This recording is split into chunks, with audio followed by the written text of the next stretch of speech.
soy Manuel Pons, soy médico de emergencias en un soporte vital avanzado en la Comunidad Valenciana, médico EMS y coordinador del grupo de trabajo de SEMES de emergencias en montaña y medio natural. La charla que vamos a presentar hoy la hemos hecho en un formato muy sencillito y vamos a tratar el tema de la hipotermia accidental en el medio natural. En un paciente hipotérmico en el medio natural nos tenemos que plantear 4 preguntas. La primera pregunta es si está muerto o no está muerto.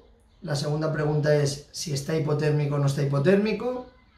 ¿Dónde trasladamos al paciente? Sería la tercera pregunta. ¿Y qué hago in situ y durante el traslado? Es decir, qué soporte le aplico al paciente o qué tratamiento le pongo en el lugar o durante el traslado. Como veis en esta foto es muy gráfica de los problemas que nos pueden surgir al trabajar en el medio natural. Estamos trabajando en sitios en los que no estamos cómodos, en los que no controlamos la temperatura, en los que posiblemente la ambulancia o el helicóptero no estén cerca nuestro y hayamos tenido que elegir el material que nos llevamos hasta el lugar. Y todos estos problemas pues hacen que sea un poquito más difícil la atención o tengamos que tener las cosas más claras. En este caso me gustaría ya dar la definición de hipotermia accidental, que es temperatura corporal central por debajo de 35, y el gold estándar para medir la temperatura corporal central es el termómetro transesofágico. Muy pocas veces en equipos de rescate hay estos tipos de termómetro, con lo cual se suelen usar los transtimpánicos, aunque no todos los equipos de rescate llevan este termómetro. Vamos a basar la charla en los síntomas clínicos o en la clínica, dependiendo de los grados de temperatura que presente el paciente.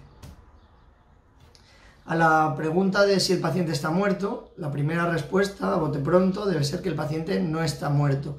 Siempre, o casi siempre, iniciamos RCP, excepto si el tronco y el abdomen están congelados, si la muerte ha sido producida por lesiones traumáticas o lesiones incompatibles o hay lesiones incompatibles con la vida, o si el paciente está sepultado más de 60 minutos con la vía aérea ocupada por nieve. Es decir, si la vía aérea está ocupada por nieve, o bien nariz o boca, posiblemente la causa de la muerte no sea la hipotermia, sino que sea la asfixia. Este es el checklist de las avalanchas. Aquí hablaremos un poco del paciente hipotérmico, pero sobre todo por lo que os decía de los 60 minutos. Si un paciente lleva menos de 60 minutos sepultado y está sin signos vitales, posiblemente la muerte no sea debido a la hipotermia, con lo cual realizaremos un soporte vital avanzado estándar según las guías que correspondan y trataremos al paciente como una parada cardiorrespiratoria por la causa que sea, bien traumática, bien cardíaca, bien respiratoria, pero no lo trataremos como si fuese un paciente hipotérmico. En el caso de tener más de 60 minutos del paciente enterrado, sí que puede entrar en hipotermia y sí que la parada se puede deber a hipotermia. En este caso valoraremos si la vía aérea está libre o colapsada con nieve para poder iniciar las maniobras de RCP. Más adelante veremos cómo las iniciamos. La respuesta a la siguiente pregunta, ¿el paciente está hipotérmico? Pues vemos aquí en estas tablas que el paciente, dependiendo de los grados de temperatura que tenga o de temperatura corporal central que tenga, presentará una clínica diferente, que puede ir desde temblor hasta sistolia, pasando por varios tipos de arritmias, arritmias malignas, disminución del Glasgow, alteración de la conciencia, etc.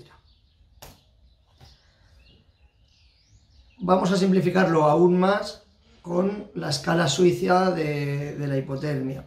En la escala suiza clasificamos en 5 grados de hipotermia. Hipotermia grado 1, que es un paciente con la conciencia perfectamente mantenida con un Glasgow de 15 y temblor, y esto nos indicaría que tenemos al paciente en una temperatura corporal central de entre 35 y 32 grados, es decir, desde 32 grados hasta prácticamente normotemperatura. La hipotermia grado 2 ya empieza a producirnos alteraciones de la conciencia y dejamos de temblar. En la hipotermia grado 3 el paciente ya puede llegar a estar totalmente inconsciente, que serían entre 28 y 24 grados. En la hipotermia grado 4 el paciente no presenta signos vitales y sería por debajo de 24 grados. Y en el estadio 5 ya sería muerte por hipotermia, que serían entre 13 y 9 grados dependiendo de los estudios que consultemos. En este caso, en la hipotermia grado 1 vamos a tener un paciente que está consciente, está con un Glasgow de 15, puede hablar con nosotros, pero sí que presenta temblores.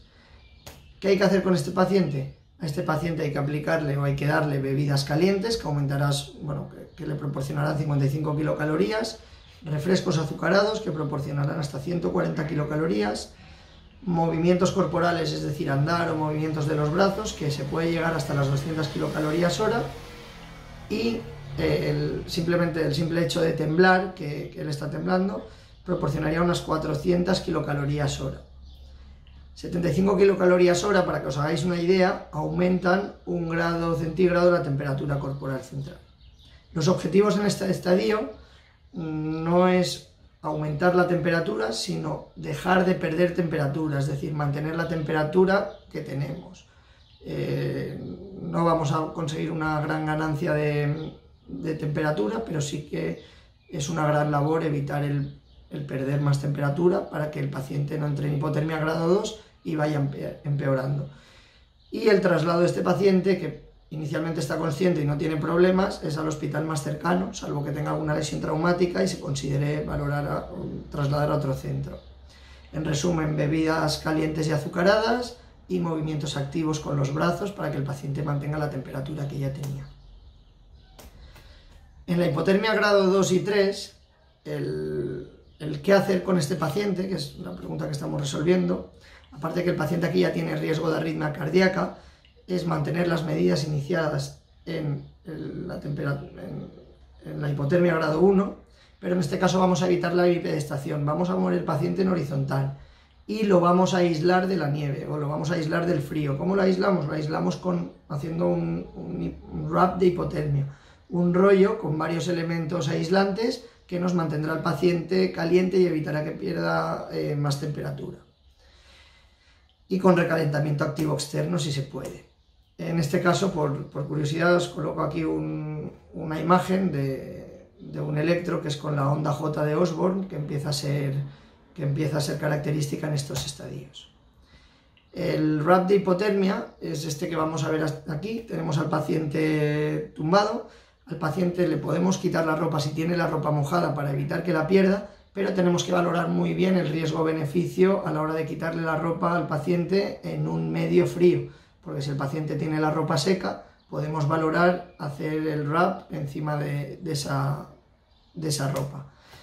Inicialmente, o la primera capa, tanto por arriba como por abajo, será de un material impermeable, que puede ser una manta térmica, puede ser plástico, o vamos, os he puesto aquí una que especialmente se utiliza para hipotermia, pero puede ser un simple plástico si no tenemos otra cosa. En la segunda capa le pondremos una fuente de calor, que pueden ser packs químicos, los intentaremos colocar en axilas, en zona del cuello, en ingles, en las zonas centrales, para intentar calentar un poco al paciente.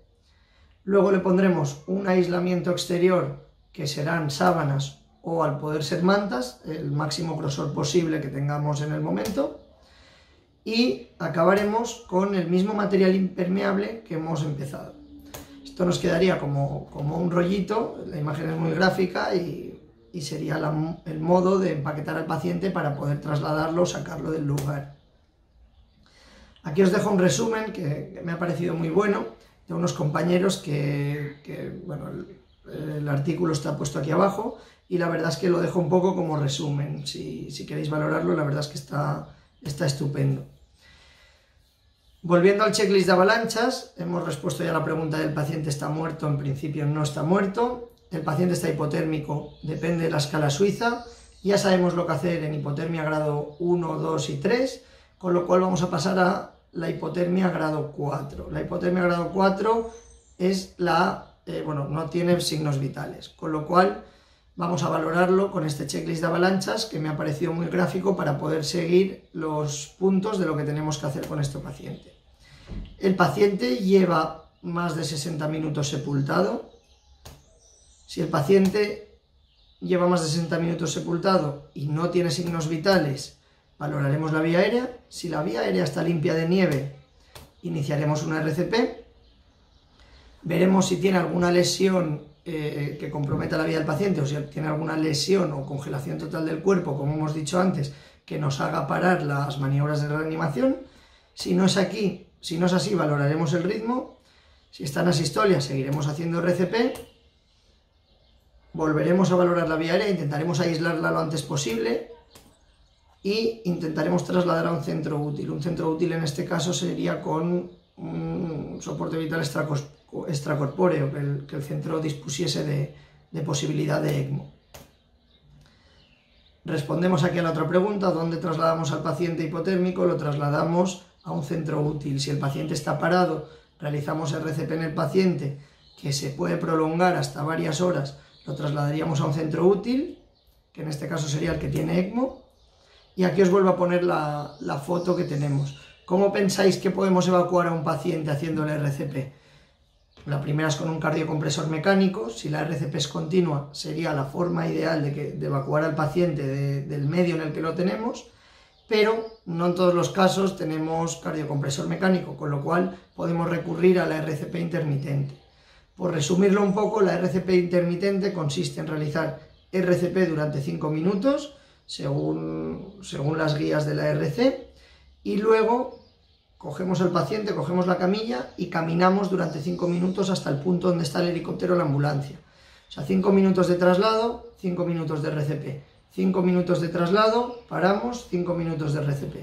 Y llegaríamos hasta el punto donde tengamos el vehículo para trasladar al paciente al centro útil. Repito que lo ideal es minimizar las pausas de las compresiones y hacer RCP continua. Lo ideal, cardiocompresor mecánico. Y eso es todo. Os dejo el correo y el Twitter por si tenéis alguna duda o si queréis resolver algo. Muchas gracias por vuestra atención y agradezco a eTesis que me hayan invitado a dar esta charla. Muchísimas gracias y feliz día de las emergencias a todos.